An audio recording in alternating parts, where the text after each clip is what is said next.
Hey there, guys and girls. How we doing today? Um, I'll try this voiceover again. I got about halfway through the video on the last attempt and got a phone call, and it may have been good to just keep going, but not really sure. But so just to be safe, I will start over. Today is skill day. It's a pretty nice day.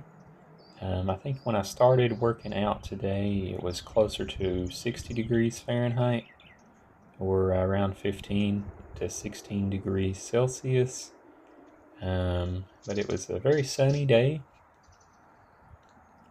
and as the workout progressed, the sun really was up in the sky, and it warmed things up. I'd say it got up to around 70 degrees Fahrenheit, around 19, 20 degrees Celsius, or room temperature.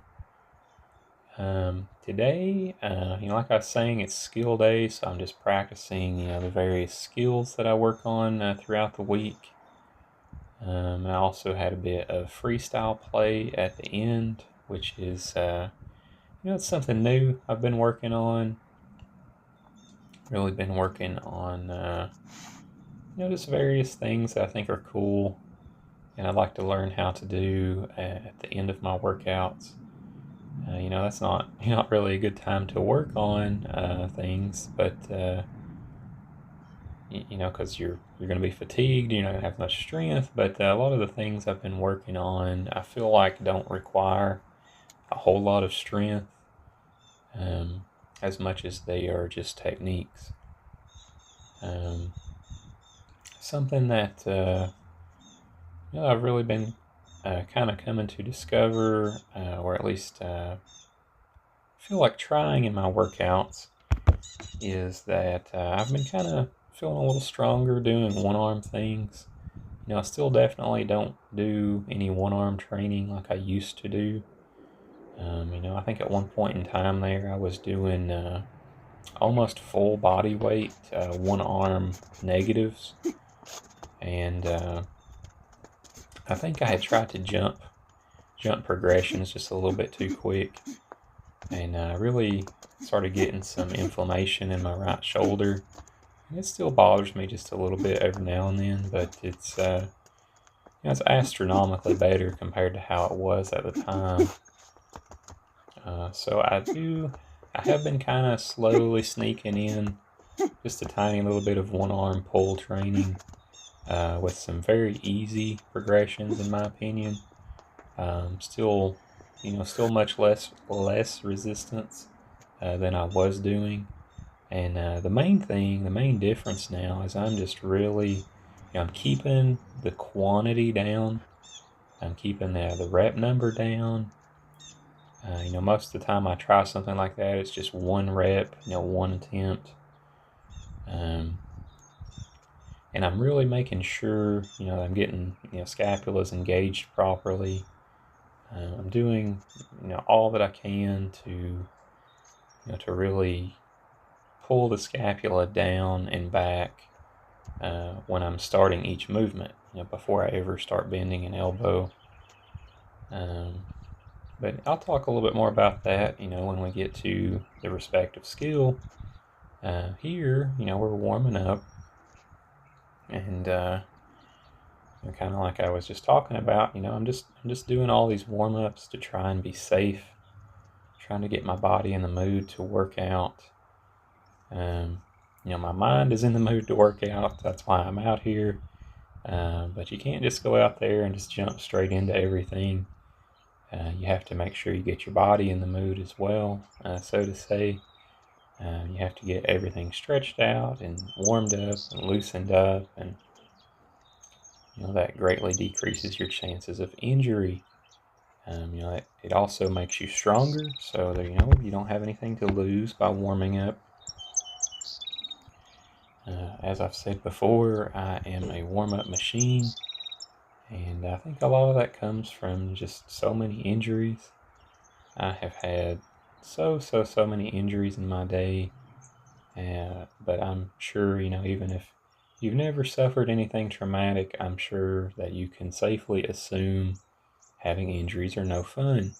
And that's why I recommend so strongly that you put, quite a significant bit of time into warming things up before you really get into stuff like this. Because calisthenics, while I feel like it may be safer than a lot of other methods of working out, it's also very easy to get injured doing calisthenics if you do something with improper technique, or if you do something without warming up, because we are putting extreme leverage on our connective tissues and on our joints and things.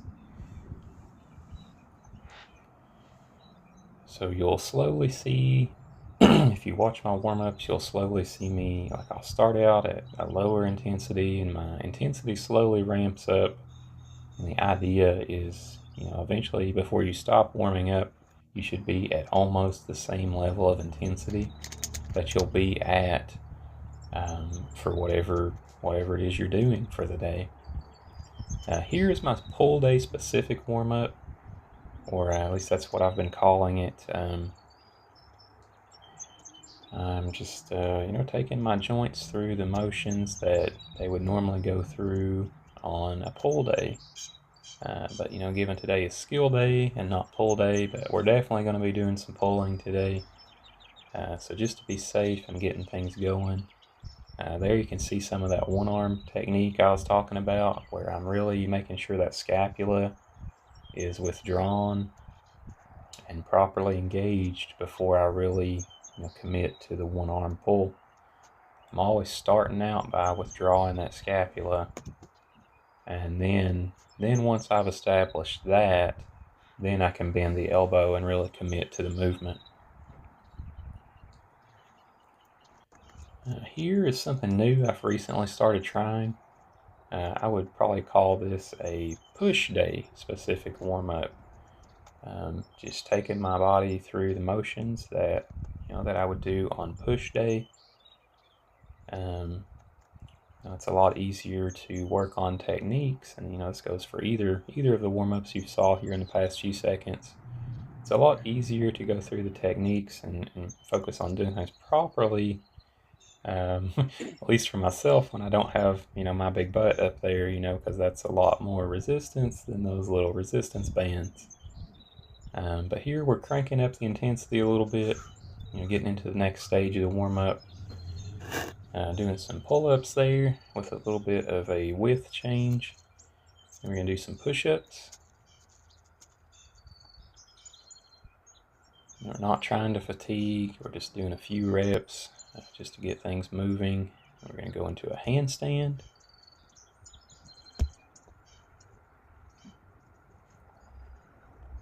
Not trying to get a maximum length hold, just warming up, and then we're going to do a hollow body hold with the same idea. Rest maybe 30 seconds or so, and I'm going to come back and do it again, just to really get the blood flowing, get all the connective tissues tightened up and ready to resist some great intensities. I'm not sure what it is about this Bosu. I almost feel like it's easier to hold things on the Bosu than it is the ground, and that's definitely not how it is.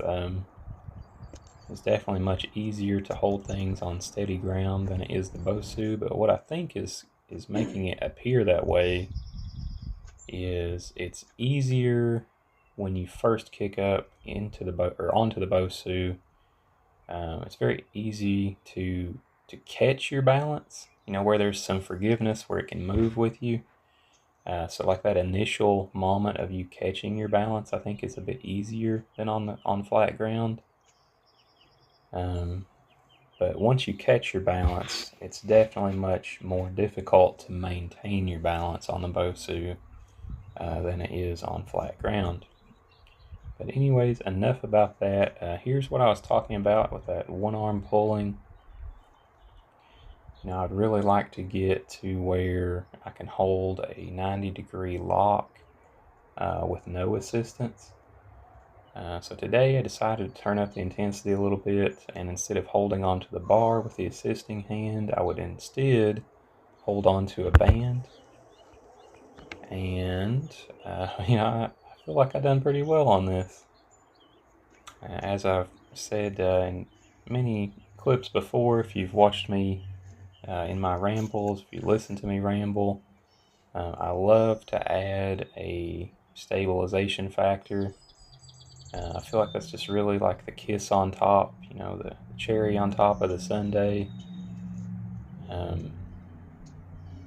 To really make yourself get better at things is to add a stabilization factor, whether it's rings, BOSU, resistance bands, what have you. I feel like those stabilizer muscles really improve your overall strength, and I think this right here is a good example to that, a good testimony to that.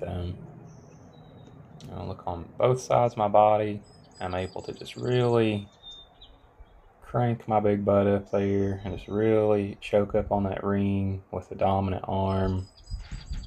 It's quite a bit of one arm strength there, given I'm using the other hand to assist myself. But there's probably still 75% or more of my body weight on that dominant pulling arm.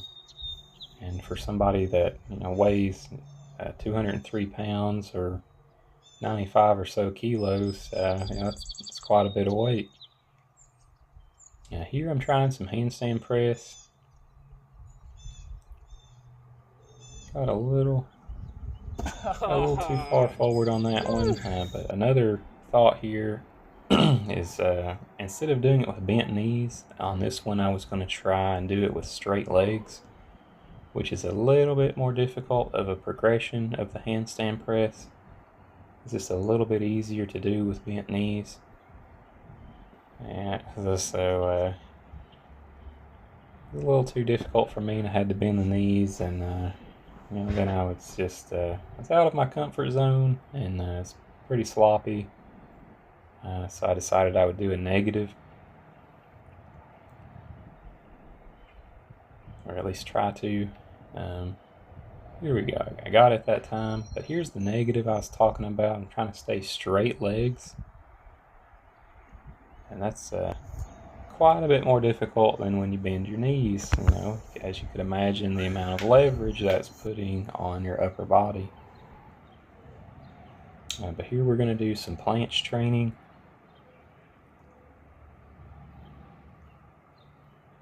A little bit of straddle there. There we go. I was going to say I wish I had pointed the toes, but I did. It just took me a sec. I need to try to do that from the very get-go in the future.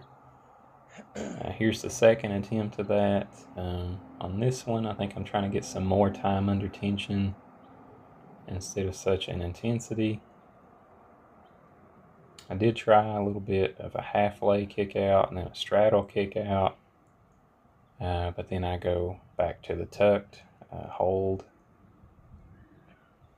I think I was feeling a little bit tired on those after trying those handstand presses, but anyways, we'll get into some human flag.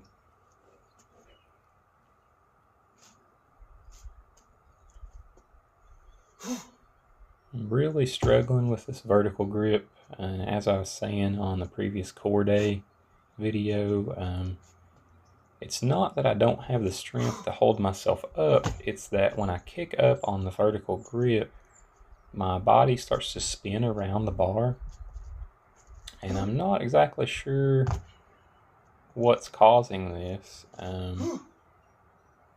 Caught it a little bit there, but so on this next attempt I go to the horizontal grip, where it's much easier to prevent your body from spinning around the bar. I'm not sure what my issue is, so I'll definitely have to play with that. Here I discovered how to get up into the position on this lower to the ground horizontal grip. think I show a little bit of that at the end of this attempt. But I definitely have enough strength, to even hold myself up into the vertical position for a few seconds. Once I get everything balanced out there. It's just weird on that vertical grip how my body wants to rotate. I'm definitely gonna have to look into that.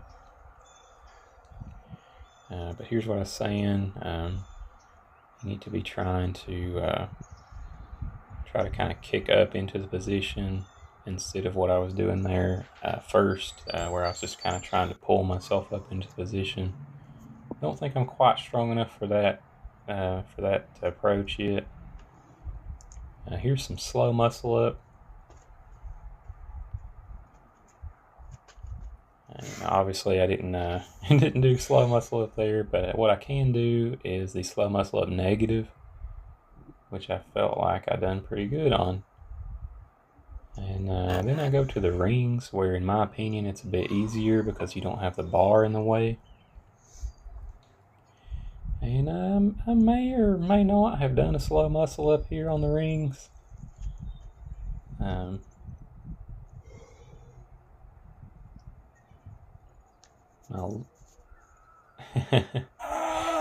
felt pretty strong, so I just went with it. I don't really know if that was a slow muscle up or not, and I say that because my left wrist was kind of in a bind, and I had to get it straightened out.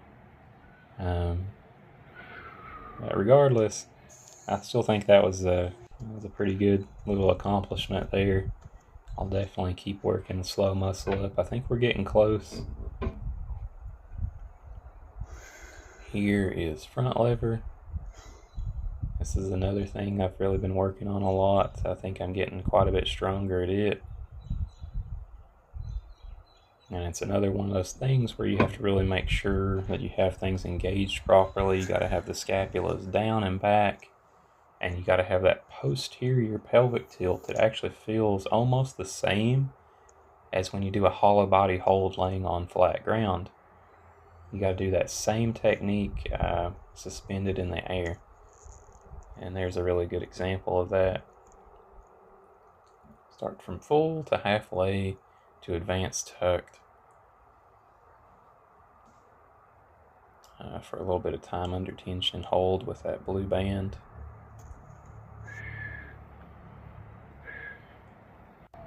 Alrighty, I think this is back lever.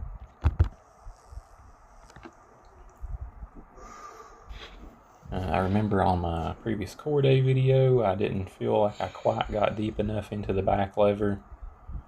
So I kept that in mind this time, and I tried to get quite a bit deeper for a few seconds there. It's definitely a full back lever. I feel confident when I say that. I don't know, maybe I'm just self-conscious in my back lever. Who knows? I still think I've done a pretty good job though. But here, I tried to do a little bit of easier progression. I probably should have held on to that for a bit more time, but I was doing a lot today, and I wanted to make sure I could hit everything. I want to save some energy for this, which I think is handstand push-ups on the Bosu. I've done pretty quite well, if that makes any sense. There's one, two, sort of two. I lost it on the top of two. But I love the Bosu for any kind of handstand training. It definitely makes, like I was saying earlier on, it makes maintaining your balance a lot more difficult, but I think initially getting your balance is a bit easier.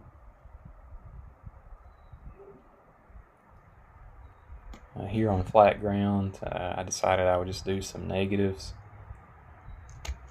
Trying to maintain, keeping my core tight to maintain proper posture. Yeah, I was feeling it at that point, so time to go to something different. This is a little bit of assisted one-arm push-up training. Back in the day, I could do like 8 one-arm push-ups unassisted on each side. But I also weighed like 175 pounds. So I got quite a bit more meat on my bones now than I used to. I don't know. Also, I haven't trained it in a while, so I think this is how I'm going to start training these. It's with one arm assistance. I'm using one arm to assist myself, just to make it easier on my joints. At least until I start feeling more confident with that skill. Let's see, what is this? Oh, this is, I believe this skill is called the Korean transition. It's pretty neat one. It's pretty difficult, honestly, because you almost have to curl your entire body weight around the bar. It takes quite a bit of strength in your biceps. Another thing is figuring out how to get your butt around the bar and then keep your core tight as you're curling. But it's definitely a fun one. Give that one a few tries if you feel you're around the appropriate difficulty. There's the 360 spin over to the hands that I've most recently unlocked with a bar hop over backspin. I might have got down a little too quick on that one. Probably should have went a little slower.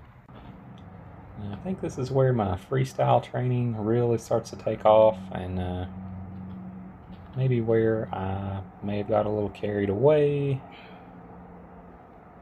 and tried to do a little more than I should have in one workout. There's a few things I do. Here shortly where I don't necessarily know how to feel. I tried some new things, and like I was saying, I may have tried to do a little too much. Didn't hurt myself, but I definitely feel like I've done something that I really shouldn't be doing at the moment, because I feel like I was asking a little bit much of my knee that I recently had surgery on. Here I'm trying to figure out how to train something called Hephaesto curls. So I was looking back up at this low bar, and I think I can do a Korean transition to get into the position to try a Hephaesto curl. Or at least that was my idea here. I think what I needed to do here was turn my hands around the other way.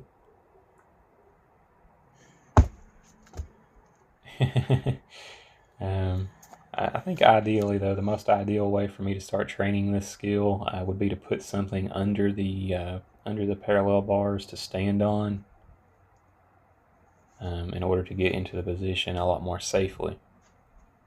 Here I'm thinking about something called a shrimp flip or something, I think is what it's called.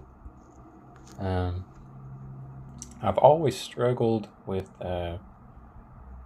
getting my feet under the bar on Skin the Cats. So getting my feet under the bar really fast in order to try this shrimp flip is it's pretty difficult.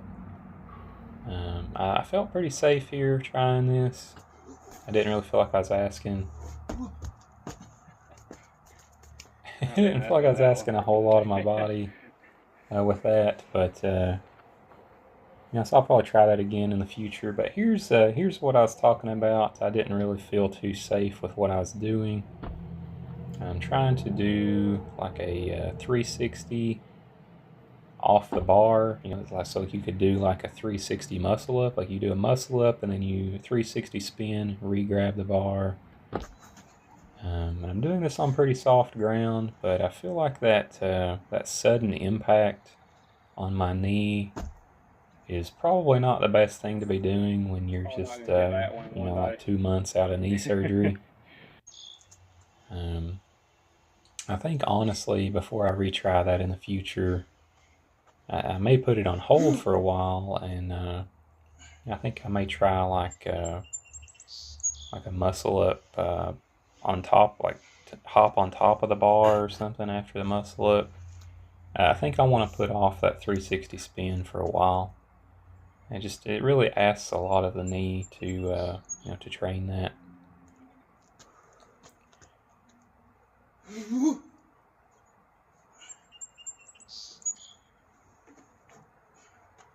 I'm just kind of playing around with some things. Honestly, I'm probably probably a little tired, a little too tired to be doing things, but I was just having fun. And, you know, that's what it's all about. You gotta have a good time. And on the flip side of that coin, you're not gonna have a good time if you hurt yourself. I'm just gonna stop while I'm still ahead. You know, not every day can be a day you win. Sometimes you just gotta stop while you're still ahead. What I can do is stretch out a little bit.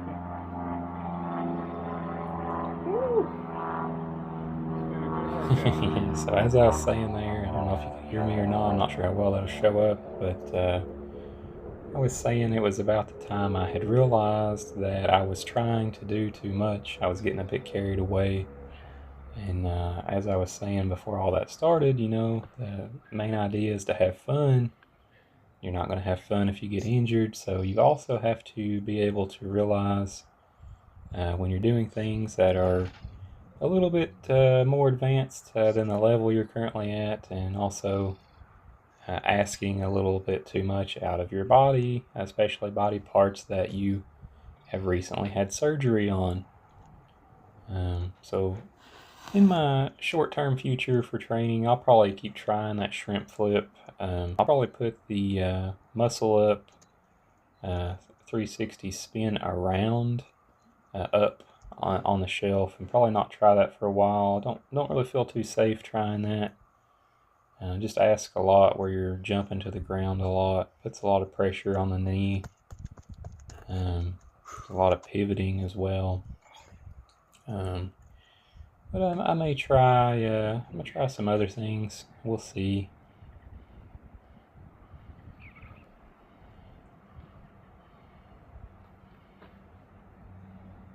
5'11" tall, 203 pounds, 18 to 20% body fat probably. You don't have to be an Olympic athlete to do this stuff. Just be safe and don't try to do too much at once. Kind of like I was probably starting to do today. Take care, guys. Have a good one, guys. Bye-bye.